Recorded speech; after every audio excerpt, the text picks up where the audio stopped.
안녕하세요. 친한 변호사 이주영 변호사입니다. 이번 영상은 명의 신탁 부동산을 돌려받기 위한 승소 전략에 대해서 말씀드리고 실제 사례로 저희가 대법원까지 가서 승소한 명의 신탁 사건에 대해서 말씀드리도록 하겠습니다.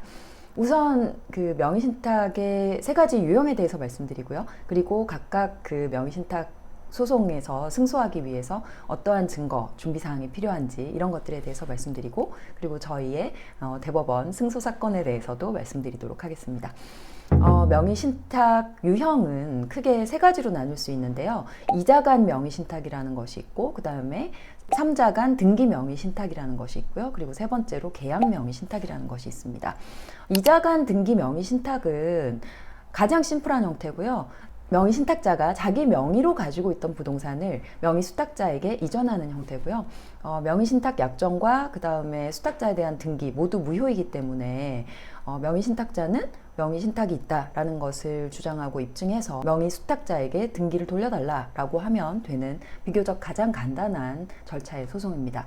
그리고 두 번째로는 그 3자간 등기 명의 신탁이라는 것인데요. 이거는 명의 신탁자가 매도인하고 매매 계약을 체결하고 등기만 수탁자 명의로 이전하는 형태입니다. 이때 명의 신탁 약정과 등기가 모두 무효이기 때문에 소유권은 매도인에게 그대로 남아있게 됩니다. 그래서 이 경우에는 명의 신탁자가 명의 수탁자에게 등기 말소를 청구하고, 그리고 나서 매도인을 상대로 소유권 이전 등기도 청구해야 돼요. 왜냐하면 명의 신탁자가 한 번도 자기 명의로 등기한 적이 없기 때문에 매도인을 상대로 계약에 따라서 소유권을 이전해 달라라는 소유권 이전 등기 청구 소송까지 해야 됩니다. 그리고 세 번째는 계약 명의 신탁이라는 건데요. 명의 신탁자가 일단 명의 수탁자에게 매매 대금, 즉 자금을 제공하고, 명의 수탁자가 직접 매도인과 매매 계약을 체결해서 등기를 넘겨받는 그런 형식입니다.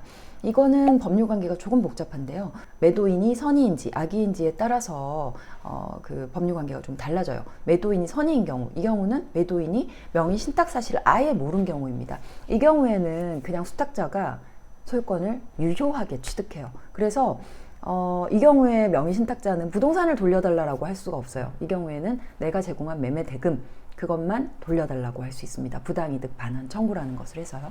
그리고 매도인이 악의인 경우에는, 즉 매도인이 명의 신탁 사실은 알고 있었는데 어쨌든 계약은 명의 수탁자하고 체결을 하고 등기도 수탁자에게 해준 거죠.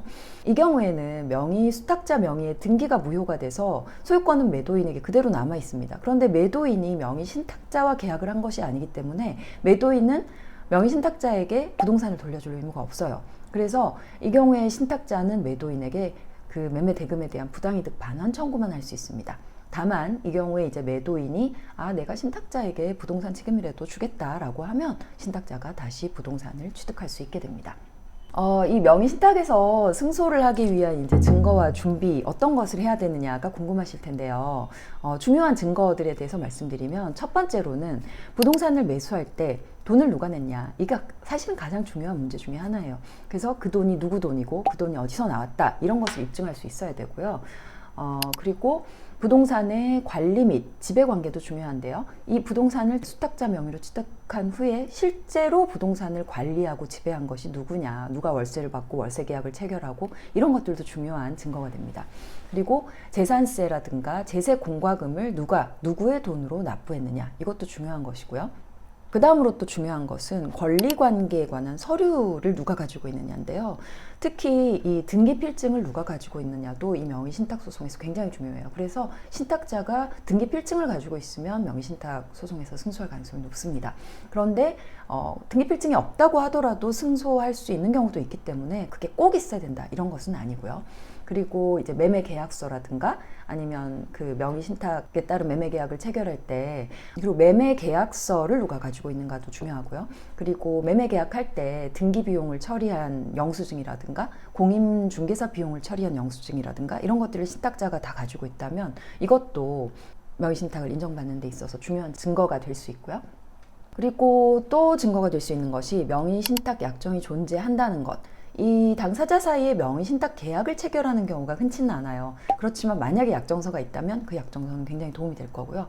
그리고 대화라든가 아니면 문자 메시지, 이메일로 이 명의 신탁에 관한 논의한 내용이 있다면 그것도 중요한 증거가 될 수 있고요.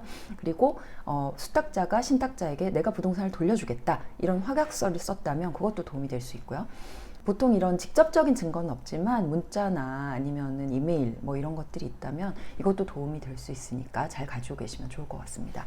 그리고 마지막으로 등기 명의 신탁이나 계약 명의 신탁에 따른 그 명의 신탁을 했을 때 매매 계약을 중개한 공인중개사가 사실은 신탁자가 매수한 것이고 수탁자는 명의만 한 것이다 이런 진술이나 증인, 출석 이런 걸 해줄 수 있다면 그것도 굉장히 도움이 됩니다.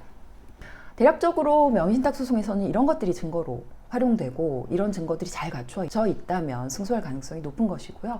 이번에 저희가 대법원에서 승소한 그 사건에 대해서 말씀드리면 이 사건은 저희가 사실은 1심부터 했어요. 제3자 등기 명의 신탁 사건이었고요. 딸이 이제 부동산을 취득하면서 나중에 청약을 받을 기회를 놓치고 싶지 않아서 자기 어머니 명의로 아파트를 취득했어요. 딸은 그 부동산에서 20년 넘게 그냥 쭉 살았습니다. 그런데 어머니가 돌아가시고 나니까 남동생이 아파트가 어머니 거니까 나 상속지분 내놔 라고 주장한 그런 사건이었습니다. 딸이 이제 저희 사무실에 의뢰를 하셨는데 처음 찾아오셨을 때 너무 괘씸하다고 자기가 진짜 남동생을 얼마나 어릴 때부터 돌봐주고 나중에도 도움을 많이 줬는데 어떻게 이럴 수가 있냐라고 하시면서 거의 잠도 못 주무시고 되게 힘들어 하시면서 오셨어요. 소송에서 꼭 이겨야 된다고 하시면서 그래서 이제 저희가 아까 말씀드린 대로 남동생을 상대로 소유권 이전 등기 말소 청구하고 매도인을 상대로 소유권 이전 등기 청구 소송을 하는 그런 소송을 진행했는데요. 이 경우에 부동산을 매수할 때 어머니가 지방에 살고 계셨고 딸이 부동산 중개사무소에 가서 계약 체결하고 모든 비용을 지급했습니다. 등기 필증도 가지고 있었고 재산세도 모두 딸이 부담했고요. 각종 비용에 관한 영수증, 재산세, 납부 영수증 이런 것들도 다 가지고 있었고요. 또 당시에 부동산 중개인도 아직까지도 부동산 중개업소를 하고 계셔가지고 그분도 딸이 매수한 것이 맞다라는 진술을 해주셨고요. 그리고 매도인의 경우에 매도인과 직접 연락이 되지는 않았지만 매도인이 소장을 받고 저희랑 잘 소통을 해서 매도인께서 명의를 이전해 주겠다는 그런 의사도 밝히셨고요. 이렇게 명의신탁 주장과 함께 증거도 굉장히 잘 갖추어졌기 때문에 저희가 1심에서 승소를 했는데 정말 그 남동생이 대단하게도 항소심 대법원까지 가서 계속 명의신탁 아니라고 그 다음에 명의신탁 위헌 주장까지 하면서 다투었어요. 그래서 결국 소송 제기하고 한 3년이 걸린 끝에 대법원에서 드디어 명의신탁 승소 확정 판결을 받았습니다. 이 의뢰인께서 어찌나 마음고생을 하셨던지 판결 확정되고 나서 빨리 등기부에 자기 명의로 등기되어 있는 거 보고 싶다고 하셨어요. 그래서 등기까지 마치고 나니까 너무 기뻐하시고 인제서야 안심이 된다고 이렇게 말씀하셨고 저희도 굉장히 기뻤던 그런 사건이었습니다. 오늘은 명의신탁 소송에서 승소하기 위한 여러 가지 방법 그리고 대법원 판결에서 승소한 사건에 대해서 말씀드렸는데요. 도움이 되셨다면 구독, 좋아요 부탁드리겠습니다. 감사합니다.